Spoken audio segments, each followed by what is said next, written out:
Hi everyone, my name is Maria Isabel Cajamarca. I'm going to show my ID. Okay, and I'm going to present my work about summarizing strategies. First, let me give you the instructions according to the task. So explain the use of characteristics of summarizing strategies, applying them to summarize information. Then, before starting, it's important to mention that the three strategies I am going to talk about because I investigated are not only related to shortening text, but also to facilitating student learning. So it is well known that not all the people learn in the same way, and using strategies that develop not only writing as means of participation, but also the sense of speech fully support the development of language skills. That's the reason why I decided to investigate these different kind of strategies. So for this work, I have used one of the most useful tests for teachers. This is called Summarization in Any Subject by Rick Wormley, because I believe that nowadays it is better to go back to the basics, since also AIs have taken over the environments, and having a good text is not out of fashion. So let me start with my presentation, and I'm going to explain with examples how to talk about them. The first one I used was enumeration. Well, as you can see, enumeration focuses on listing facts, characteristics, features, and combinations of those. Final words include to beginning with, first, second, third, and next, finally, so it means adverbs. And for instance, in addition, the words that we have to use in order to summarize. The way how I summarize this is like characteristics. They can be individual or group activities. We have to itemize facts or characteristics, lexical to begin, next, example, in addition. They use this in any kind of text, and it enlists main ideas or facts. And the best thing I think of this is that you can use a graphical organizer. So this is the example from the original source. So student's brain. In Brains Matters 2001, Pat Wolf writes the human brain needs to be primed so it can pay attention and determine what's meaningful in any text or experience. For example, we waste time if we just ask students to read chapter 7 of their history textbook and to determine what's important enough to summarize. It could be the same as asking them to watch 50-minute video on solar system with no direction beyond. Takes notes, they might write down everything or nothing, but either way, very little information would go into the long-term memory. So the way as I defined this was kind of simple, I think, because I had to use a graphical organizer in which I had to enlist some characteristics of uses. So a student's brain needs to be primed, determine meaningful content, so they have to take notes, and they also need to memorize that little information go to the long-term memory. So it means that this kind of alternative is going to be used when a student wants to speak, for example. You can determine the details, and after that, the students will be able to remember the things they have to know, and it's not going to lose the sense that we need in order to summarize information. The second one is called 3-to-1. The original source says that this technique is versatile and relatively quick. You can use it for any situation and in oral, artistic, or written forms. It is very popular format for exit cards and differentiate classrooms. So what we have to remember about this is that these are the kind of summarizing techniques that we have to use in order to make our students to stand up or to use flashcards by using these parts like 3-to-1, and you have to divide a class like you're going to be 3, you're going to be 2, and your guys are going to be 1. And in the flashcard, it's going to be one instruction that they have to follow. So for example, I can say in number, well, actually, we have to use them like in an inverse order. So they have to start by 3, then by 2, and after that by 1. And the instruction is going to be like, for example, give me 3 characteristics of the task. and then 2 important things or 2 descriptions about what you read, and finally what is your point of view about what is a good reason why, what is an important thing, only one. So that is the way how we are going to work. So you have to divide the class into 2 groups, and every group is going to receive a flashcard, and then you have to make the students to collaborate from which one is 1, which one is 2, and which one is 3, and then it becomes into the third part in which they are going to give their ideas about what they understood.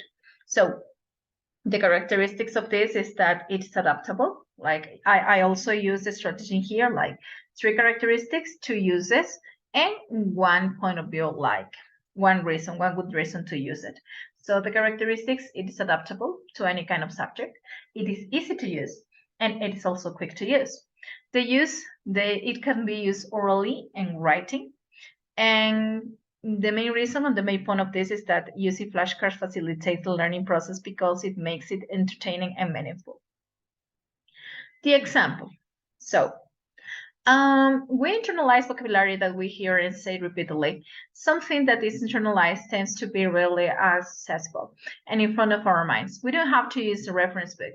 When we mentally store such words and concepts, we increase our flexible thinking about concepts on a page. We easily find substitutions and ways to generalize specific facts. We play with language to fit our needs. It worth reading few successful books about vocabulary acquisition and following their suggestions. Jane Ellis' Words, 1989, is very good for teachers for 4th through 12. Okay, so this is the way how we have to summarize. I also use graphic organizer because I think that students learn it this way better. I'm not so agree with using everything by underlining or writing because not all the students are ready to write. Of course, when we are college students, we have to do it, not because we like it, but we have to do it. So we have to go to give the next step in order to work as professionals per se. So this is the way as I have to summarize this. So I prefer to say 3 forms how we learn vocabulary, 2 ways how we manage vocabulary, 1 good reason to develop vocabulary. So the first one, listening to and saying words again and again, avoiding guidebooks, creating a mental image about the word. 2 ways how to manage vocabulary, by gamification, so words reading in specific situations, by reading vocabulary acquisition books. And 1 good reason to develop vocabulary is like developing vocabulary gives us the facility to explain our thoughts to our students properly and help us to find a way to teach it not only in our native language by translation, but also kinesthetically. So this could be a writing form or maybe a speaking form too.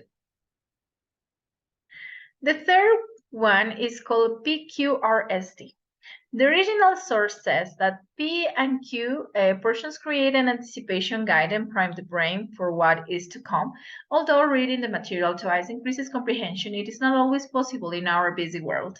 Nonetheless, it is worth requiring once in a while. The central idea usually has 2 parts, the topic and the author's claim about the topic. Ask the students to find the central idea or them for each subsection and just a global one for the chapter after the students you have guided through the process 2 or more times. Assign them to PQRST, process whatever material they are studying. So I'm going to show you further how to use this in a proper way. But the characteristics I found is like, the first one is easy to remember the acronym, like PQRST. And it focuses in many aspects, so it is like a complete one. And the usages I understood was like it was applicable in any subject. And the objective of this is develop skills. So what is more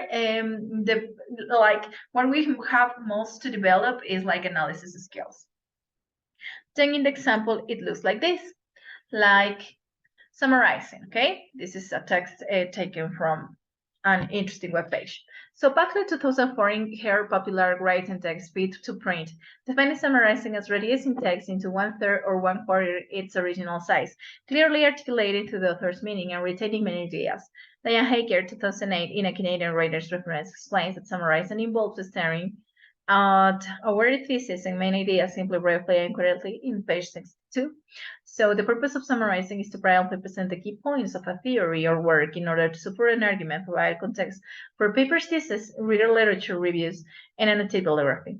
The benefit of summarizing lies in showing a big picture, which allows the reader to contextualize what they are saying. In addition to the advantages of summarizing for the reader as a writer, you get a better sense of where you're going with your writing, which parts need collaboration, and whether you have comprehend the information you have collected.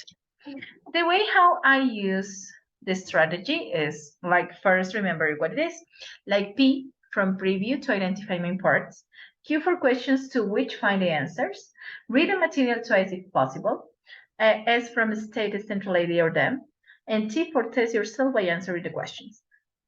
The first one has already been done, so it means to review identifying main parts. The questions I prepared was like, what's summarizing? What involves summarizing? What's the purpose of summarizing? And what are the benefits of summarizing? Then read the material if possible. If it's possible, we're going to read again. And the state idea. Well, for me, the main idea was like summarizing is an important tool that helps us to shorten text in order to make our brain to understand better ideas. And test yourself by answering. So the summarizer test could be like, summarizing is shortening the size of a paragraph significantly without leaving out important details that give meaning to the text. The purpose of it is show main them directly, shortly, and understandable. The benefits of it are that the information can be understood by anyone with a clear message, and the whole information collected is shown. Summarizing is an important tool that helps us to shorten and maintain the sense text in order to make our brain to understand it better and retain. So, as you have already seen, I have answered the whole questions in order to keep a better text from a point of view. And I also think that it's important to use the strategies for our students. So in conclusion, well, I have to give you the whole reference in here.